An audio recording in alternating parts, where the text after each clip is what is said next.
Hello, friends. I wanted to tell you a little story, and it involves me personally.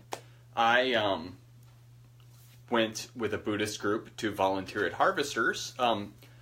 For people not in Kansas City, Harvesters is this charity organization, and they collect all these donations of food, and they spread them out to food pantries and other organizations that give away food. So Harvesters takes all this food in and then spreads it out to people in need.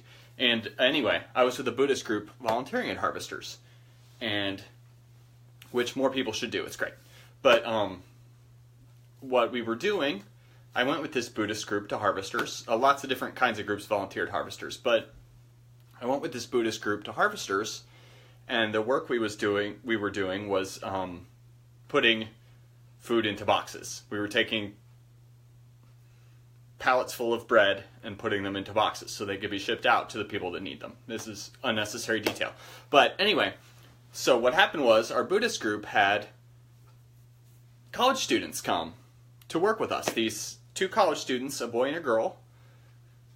I know I'm middle-aged now because I think of people in their early 20s as boys and girls. But anyway, a boy and a girl come to volunteer with us. They go to a Catholic college, and they have this assignment to go with another religion, with members of another religion, and to do charity work. That's their assignment.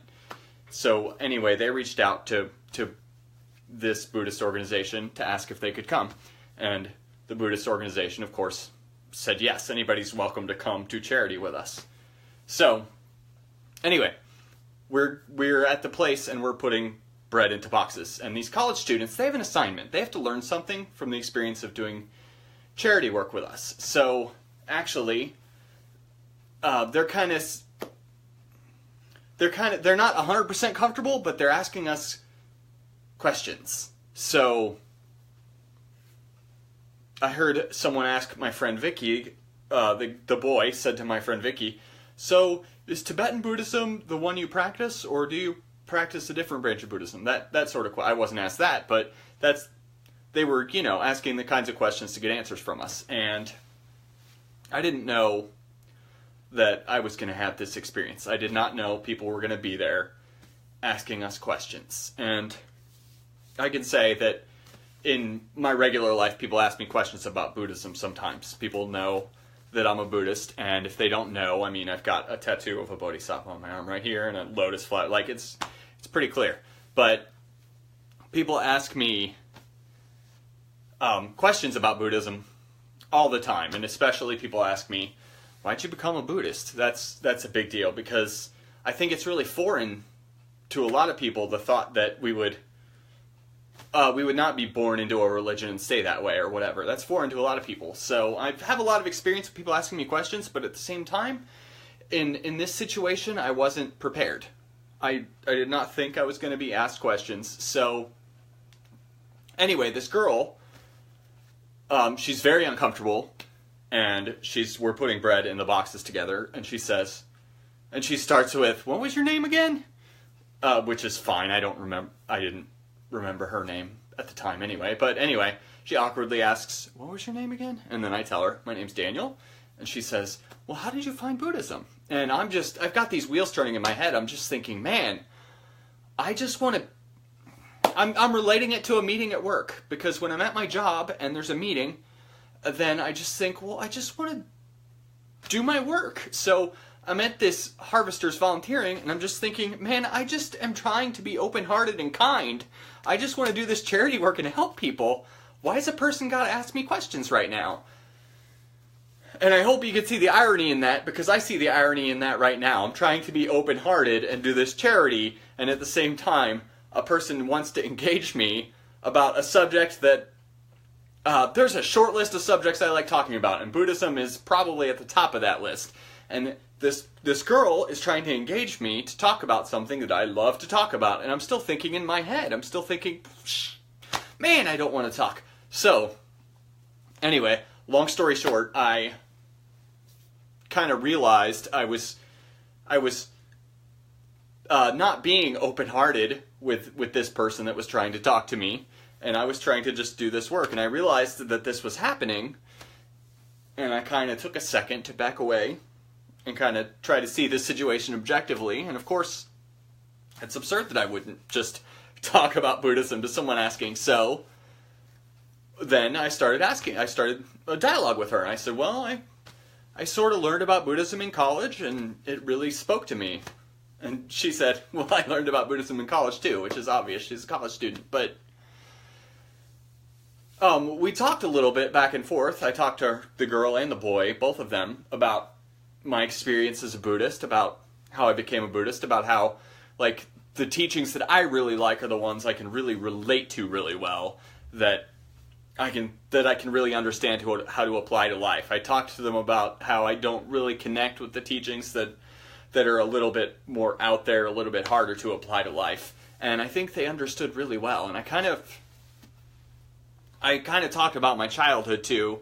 When I grew up, religion was not talked about in my house very much. I was raised the kind of nominal Christian where you don't really talk about religion. So transitioning to Buddhism was really easy for me, and I kind of talked to them about that too. And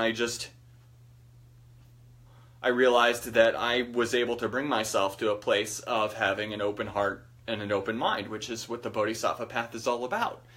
And I had kind of lost sight of that. And I think that in our daily lives, we do lose sight of that a lot of the time. We're not open with the people around us. I know a lot of the time we're walking around and we're in our heads and we're not even noticing the people around us. Or worse, we're looking at our phones while we're walking and we're not noticing the people around us. And I think that's often not that good. So I wanted to relate this story because I struggled with being open-hearted in that situation, there was no reason for me to struggle with it at all, but I struggled anyway. And I think that is our experience a lot of the time. There's no reason for us to struggle with being open-hearted. Obviously, there are times when it's hard, but this situation was not one of those. This was someone who just was really interested in my practice and was just asking questions about it. It was just problematic in my head because it was unexpected. And I think that it's really important that we learn how to manage our expectations. I'm definitely included in that. I have a real problem with expectations sometimes, and I think everybody does. So I had expected to go to this Harvesters and to just do my work kind of quietly and get it done, and then it was a 2-hour shift to do this work and get it done and then go. I didn't even know these college students would be there.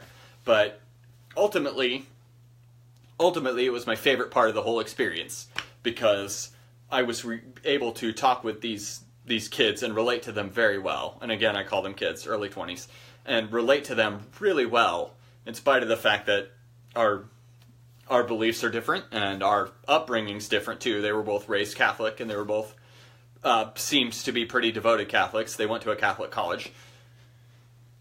So I just wanted to emphasize that just this connection was very important to me and really added a whole new dimension to this process of helping people in need, which I think is good, and I think we should have more of that in the world. So all of that being said, if you're in Kansas City, I highly recommend volunteering at Harvesters. It's a wonderful organization. If you're not, I'm sure there's all sorts of charities where you are. But really, more than that, I think we should be striving to be more open with the people around us. I think that it's silly to put up walls when the only reason we're putting it up is we expect something different. I think expectations cause us a lot of harm. So I hope this story and this talk has been helpful to you. Thank you.